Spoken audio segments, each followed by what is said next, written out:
Morning everyone. এই ভিডিওটা actually 18ই নভেম্বরের, কারণ ওই দিন আমাদের যাত্রাপথ শুরু হয়েছিল বৃন্দাবনের উদ্দেশ্যে। আমি একটা খুব বড় ট্রিপ প্ল্যান করেছিলাম আগের বছর মাকে নিয়ে। সেটা ছিল হচ্ছে বৃন্দাবন, মথুরা, হরিদ্বার, দিল্লি, আগ্রা, মুসৌরি, দেরাদুন, এই পুরো পোর্শনটা একটা ট্রাভেল এজেন্টকে বুক করে তো আমরা বেরিয়ে পড়েছি কোচগাছ করে বৃন্দাবনের উদ্দেশ্যে। তো আমরা এখন যাচ্ছি দিল্লিতে। প্রথমে আমাদেরকে হাওড়া স্টেশন থেকে দিল্লি যেতে হবে, এবং দিল্লিতে আমাদের স্টেইং আছে। অ্যান্ড তারপরের দিন একটা একটা করে ট্রিপ শুরু, মানে আমাদের দিল্লি থেকে যাত্রাপথ শুরু হচ্ছে। আমি বলবো এই ট্রিপটা আমার জন্য ভীষণ মেমোরেবল, কারণ এটা আমার চাকরি পাওয়ার পর প্রথম নিজে রোজগারে মাকে নিয়ে ঘুরতে যাওয়া। আর এটা পর আমি যত ট্রিপই করি বা আগে যত ট্রিপই করি, এই ট্রিপটা সবসময় স্পেশাল হয়ে থাকবে আমার লাইফে, কারণ আমার মা ভীষণ খুশি হয়েছিল। আর প্রত্যেকটা সন্তানই চায় দিনের শেষে নিজের মাকে খুশি করতে। মায়ের খুশি মানেই আমার খুশি।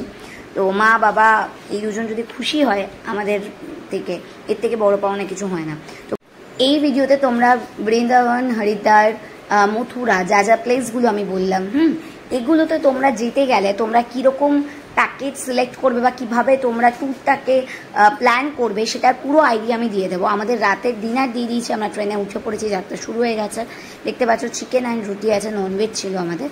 তো আমি ফটাফট খেয়ে নিয়েছিলাম। এই ঘুম দিয়ে মর্নিংয়ে উঠি, চা নিয়ে বসে পড়েছি, কারণ মাঝখানে আমি ভীষণ টায়ার্ড ছিলাম আর ভিডিও করতে পারিনি। আমি শুধু এইটুকু বলতে পারি যে এই ভিডিও থেকে তোমরা ট্যুর, তোমরা প্যাকেজ, তোমরা কোন হোটেলে স্টে করবে, আমি মোটামুটি একটা আইডিয়া দিয়ে দেবো। এইটুকু বলতে পারি এই পুরো ট্যুরটা অ্যাভারেজ যদি কেউ ঘুরতে যাও, মোটামুটি স্টার্টিং হচ্ছে 18,000 প্যাকেজ থেকে পার হেড। এর কমে কিন্তু পসিবল নয়। এবার তুমি যে ট্রাভেল এজেন্টকে বুক করছো তার সাথে কমিউনিকেট করে নাও, সে কীভাবে ট্যুরটা অ্যারেঞ্জ করছে। এবং এই 18,000 যে পার হেড বললাম, এর মধ্যে কিন্তু টোটালটা চলে আসে, ইনক্লুডিং ইউর ট্রেন ফেয়ার। এবার এগুলোর বাইরে তুমি সাইট সিন যাচ্ছ, সেগুলো থেকে তোমার এক্সট্রা কিছু খরচা করতে হচ্ছে। ওগুলো বাদ দিয়ে আমি বলছি যে এই পুরো প্ল্যানটা করে নাও। মোটামুটি 18,000 থেকে শুরু হয়। এবার তুমি যেরকম অ্যাকোমোডেশন চাইছো অ্যান্ড ফুড অ্যান্ড অল চাইছো, সেখানে ওঠানামা করবে। ব্রেকফাস্ট দিয়ে দিয়েছে, আমি ব্রেকফাস্টও করে নিয়েছি। করে আমি চুপচাপ বসে বসে টাইম স্পেন্ড করছিলাম, কারণ আমার ভীষণ বোর লাগছিল। আমার ট্রাভেল এজেন্টের অভিজ্ঞতা খুব একটা ভালো না, it's very average. Food and all hotels are good, but the thing is আমাদের ট্রেনটা খুব বাজে দিয়েছিল যাওয়ার এবং আসার সময়, কারণ দিল্লিতে অনেক ভালো ভালো ট্রেন ছিল অপশনে, কিন্তু দেয়নি। আসলে প্রথমবার আমিও মানে এই পুরো প্ল্যানটাতে একা একা সেট করেছি, তার জন্য ভুল ভ্রান্তিগুলো হতেই পারে। পরের বার এক্সপেক্ট করছি ডেফিনেটলি ভুল হবে না, ফার্স্ট টাইম অনেকেরই ভুল হয়।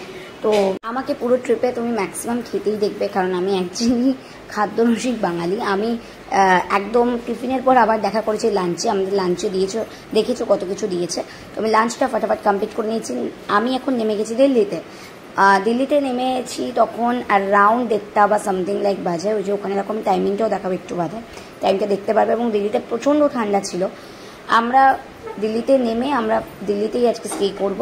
কালকে মর্নিংয়ে দিল্লি থেকে আমাদের যাত্রাপথ শুরু হবে আগ্রা।